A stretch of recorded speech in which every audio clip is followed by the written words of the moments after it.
Uma produção WGBH Boston associada a Harvard University. Qual a coisa certa a fazer?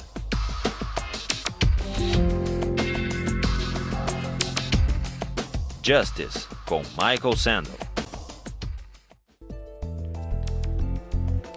We ended last time with that remarkable poll. Do you remember? The poll about birth order. What percentage of people in this room raised their hands? Was it to say that they were the firstborn? 75, 80%? And what was the significance of that if you're thinking about these theories of distributive justice? Remember, we were discussing three different theories of distributive justice, three different ways of answering the question, how should income and wealth and opportunities and the good things in life be distributed? And so far we've looked at the libertarian answer that says the just system of distribution is a system of free exchange, a free market economy, against a background of formal equality, which simply means that jobs and careers are open to anyone. Rawls says this represents an improvement over aristocratic and caste systems because everyone can compete for every job, careers open to talents. And beyond that, the just distribution is the one that results from free exchange, voluntary transactions. No more, no less. Then Rawls argues, if all you have is formal equality, jobs open to everyone, the result is not going to be fair. It will be biased in favor of those who happen to be born to affluent families, who happen to have the benefit of good educational opportunities. And that accident of birth is not a just basis for distributing life chances. And so many people who notice this unfairness, Rawls argues, are led to embrace a system of fair equality of opportunity. That leads to the meritocratic system. Fair equality of opportunity. But Rawls says, even if you bring everyone to the same starting point in the race, what's going to happen? Who's going to win? The fastest runners. So once you're troubled by basing distributive shares on morally arbitrary contingencies, you should, if you reason it through, be carried all the way to what Rawls calls the democratic conception, a more egalitarian conception of distributive justice that he defines by the difference principle.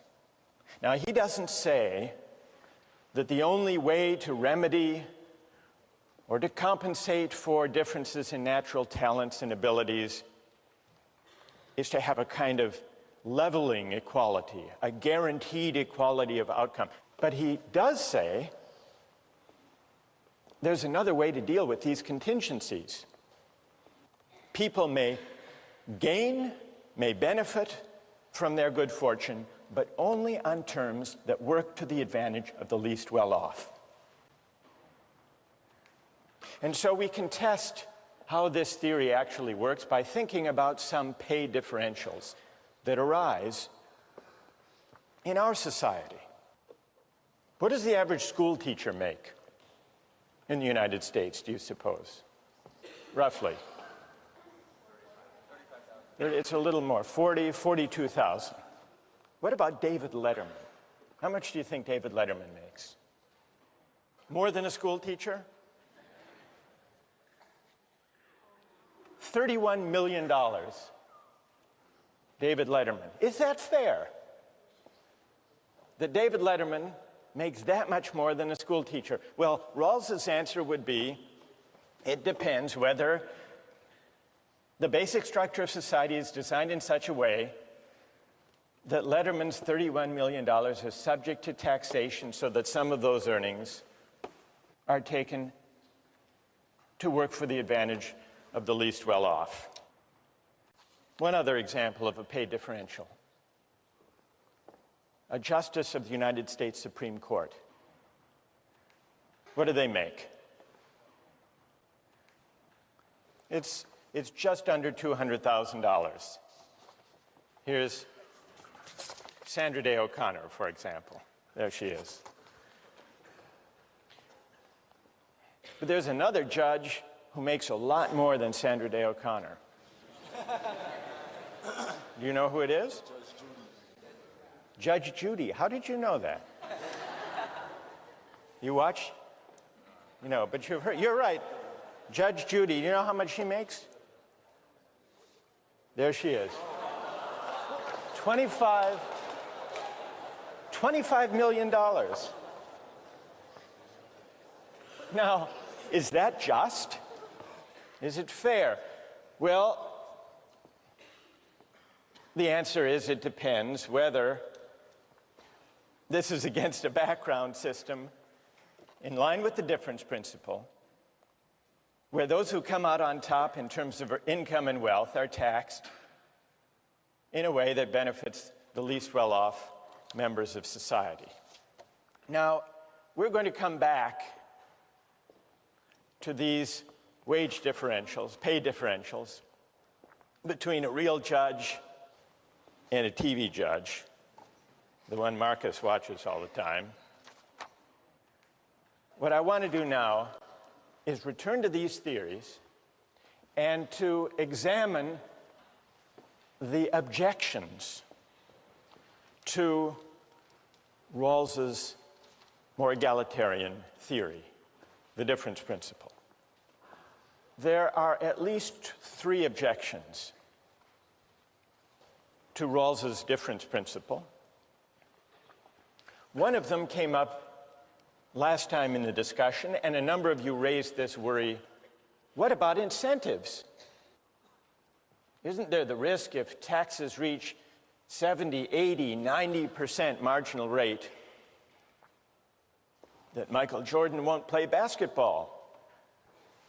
That David Letterman won't do late-night comedy? Or that CEOs will go into some other line of work? Now, who among those who are defenders of Rawls, who has an answer to this objection about the need for incentives? Yes, go ahead, stand up. Rawls's idea is that there should only be so much difference that it helps the least well-off the most. So if there's too much equality, then the least well-off might not be able to watch late-night TV or might not have a job because their CEO doesn't want to work.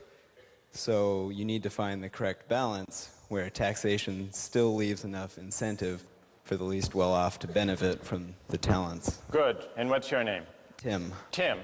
All right. So Tim is saying, in effect, that Rawls takes account of incentives and could allow for pay differentials and for some adjustment in the tax rate to take account of incentives. But, Tim points out, the standpoint from which the question of incentives needs to be considered is not the effect on the total size of the economic pie, but instead from the standpoint of the effect of incentives or disincentives on the well-being of those at the bottom. Right? Good, thank you. I think that is what Rawls would say.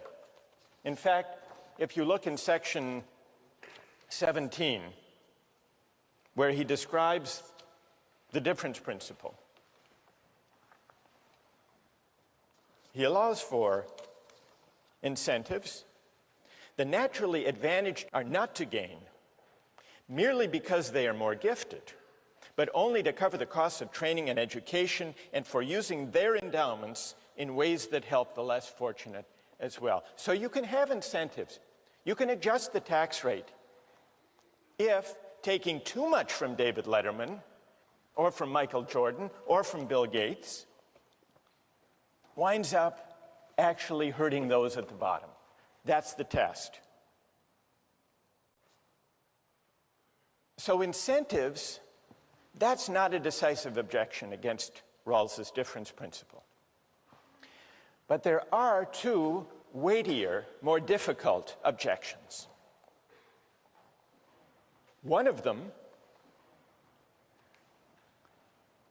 comes from defenders of a meritocratic conception. The argument that says, what about effort? What about people working hard, having a right to what they earn because they've deserved it, they've worked hard for it? That's the objection from effort and moral desert.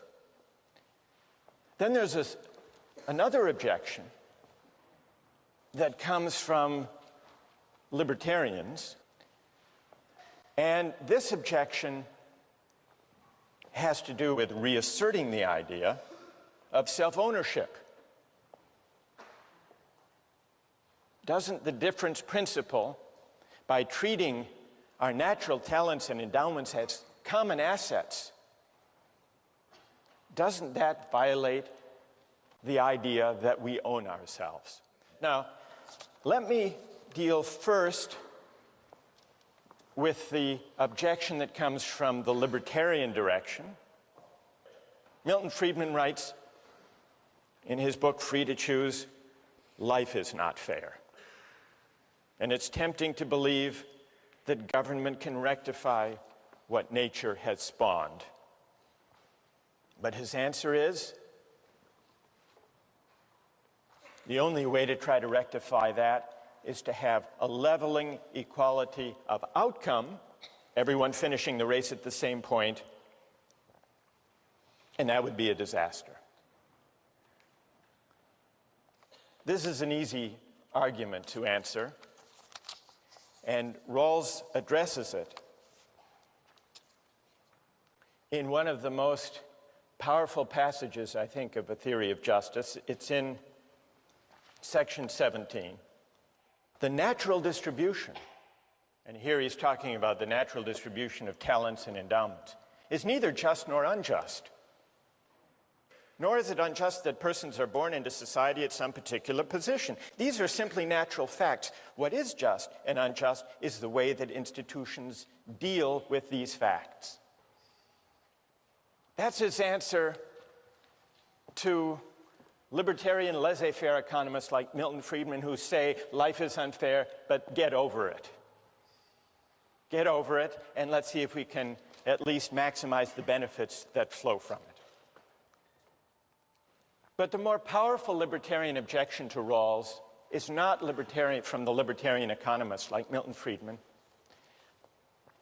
It's from the argument about self-ownership, developed, as we saw, in Nozick. And from that point of view, yes, it might be a good thing to create Head Start programs and public schools so that everyone can go to a decent school and start the race at the same starting line. That might be good. But if you tax people to create public schools, if you tax people against their will, you coerce them. It's a form of theft. If you take some of Letterman's $31 million, tax it away to support public schools against his will, the state is really doing no better than stealing from him. It's coercion. And the reason is, we have to think of ourselves as owning our talents and endowments, because otherwise we're back to just using people and coercing people. That's the libertarian reply. What's Rawls' answer to that objection?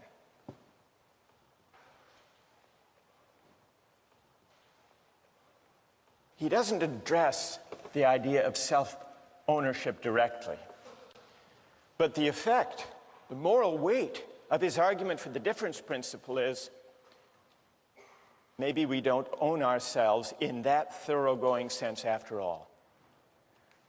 Now, he says this doesn't mean that the state is an owner in me in the sense that it can simply commandeer my life. Because remember, the first principle we would agree to behind the veil of ignorance is the principle of equal basic liberties: freedom of speech, religious liberty, freedom of conscience, and the like. So the only respect in which the idea of self-ownership must give way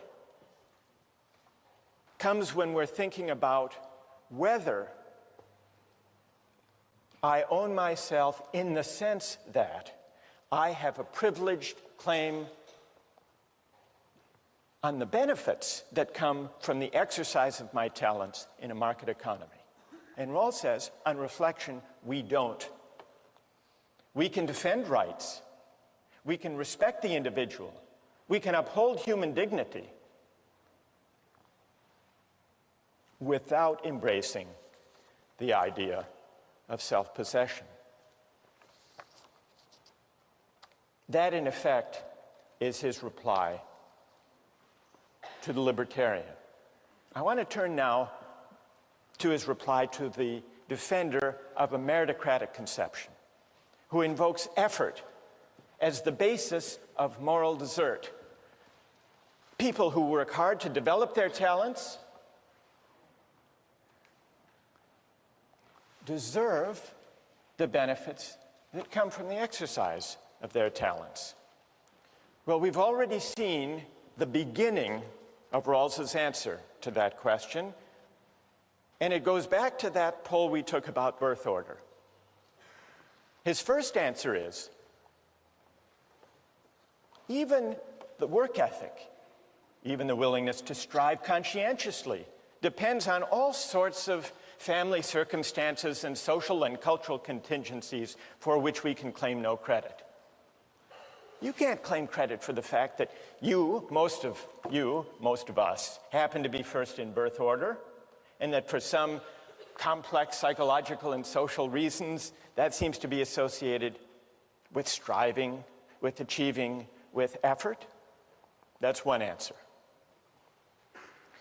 There's a second answer. Those of you who invoke effort, you don't really believe that moral desert attaches to effort. Take two construction workers. One is strong and can raise 4 walls in an hour without even breaking a sweat. And another construction worker is small and scrawny and has to spend 3 days to do the same amount of work. No defender of meritocracy is going to look at the effort of that weak and scrawny construction worker and say, therefore, he deserves to make more. So it isn't really effort. This is the second reply to the meritocratic claim. It isn't really effort that the defender of meritocracy believes is the moral basis of distributive shares. It's contribution. How much do you contribute?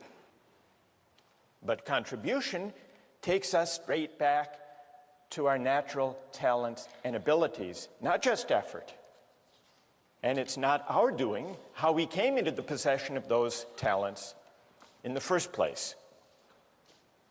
All right, suppose you accepted these arguments, that effort isn't everything, that contribution matters from the standpoint of the meritocratic conception, that effort even isn't our own doing. Does that mean, the objection continues, does that mean that according to Rawls, moral desert has nothing to do with distributive justice? Well, yes. Distributive justice is not about moral desert. Now, here, Rawls introduces an important and a tricky distinction. It's between moral desert on the one hand and entitlements to legitimate expectations on the other. What is the difference between moral deserts and entitlements? Consider two different games, a game of chance and a game of skill. Take a game of pure chance. Say I play the Massachusetts State Lottery, and my number comes up.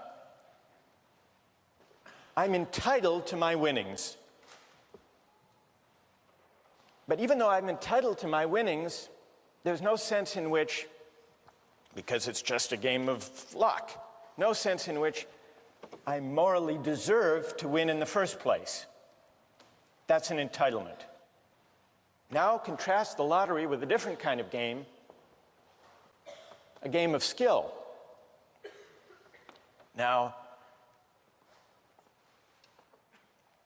imagine the Boston Red Sox winning the World Series.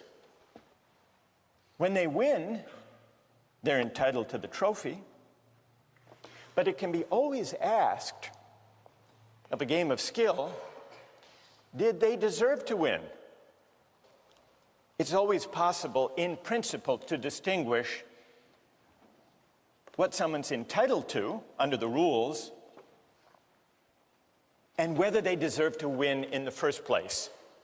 That's an antecedent standard, moral desert.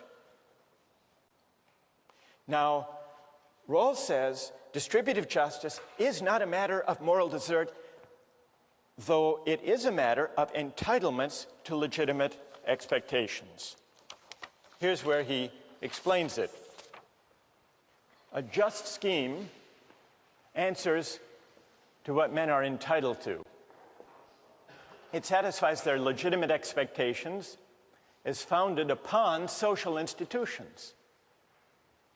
But what they are entitled to is not proportional to, nor dependent on, their intrinsic worth. The principles of justice that regulate the basic structure do not mention moral desert, and there is no tendency for distributive shares to correspond to it. Why does Rawls make this distinction? What morally is at stake? One thing morally at stake is the whole question of effort that we've already discussed. But there's a second contingency, a second source of moral arbitrariness that goes beyond the question of whether it's to my credit that I have the talents that enable me to get ahead. And that has to do with the contingency that I live in a society that happens to prize my talents. The fact that David Letterman lives in a society that puts a great premium, puts a great value on a certain type of smirky joke, that's not his doing. He's lucky that he happens to live in such a society. But this is a second contingency. This isn't something that we can claim credit for. Even if I had sole, unproblematic claim to my talents and to my effort, it would still be the case that the benefits I get from exercising those talents depend on factors that are arbitrary from a moral point of view. What my talents will reap in a market economy, what does that depend on? What other people happen to want or like in this society. It depends on the law of supply and demand. That's not my doing. Certainly not the basis for moral desert. What counts as contributing depends on the qualities that this or that society happens to prize. Most of us are fortunate to possess, in large measure, for whatever reason, the qualities that our society happens to prize. The qualities that enable us to provide what society wants. In a capitalist society, it helps to have entrepreneurial drive. In a bureaucratic society, it helps to get on easily and smoothly with superiors. In a mass democratic society, it helps to look good on television and to speak in short, superficial sound bites.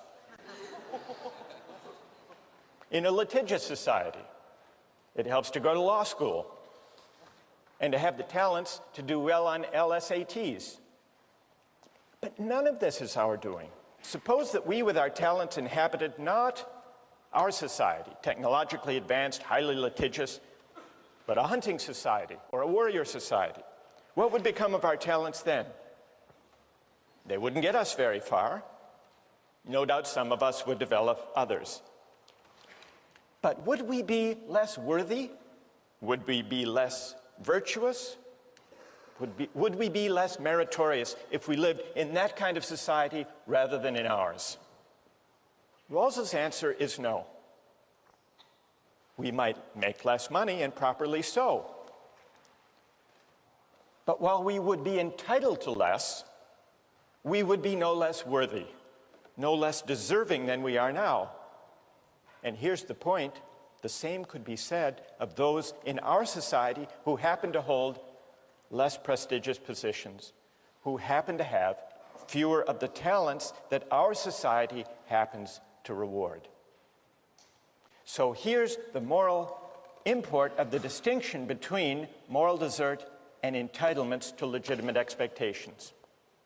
We are entitled to the benefits that the rules of the game promise for the exercise of our talents. But it's a mistake and a conceit to suppose that we deserve in the first place a society that values the qualities we happen to have in abundance. Now, we've been talking here about income and wealth. What about opportunities and honors? What about the distribution of access, of seats in elite colleges and universities? It's true. All of you, most of you firstborn, worked hard, strived, developed your talents to get here. But Rawls asks, in effect, what is the moral status of your claim to the benefits that attach to the opportunities you have? Are seats in colleges and universities a matter, a kind of reward, an honor for those who deserve them because they've worked so hard? Or are those seats, those opportunities and honors, entitlements to legitimate expectations that depend for their justification on those of us who enjoy them doing so in a way that works to the benefit of those at the bottom of society? That's the question that Rawls's difference principle poses. It's a question that can be asked of the earnings of Michael Jordan and David Letterman and Judge Judy, but it's also a question that can be asked of opportunities to go to the top colleges and universities. And that's a debate that comes out when we turn to the question of affirmative action next time.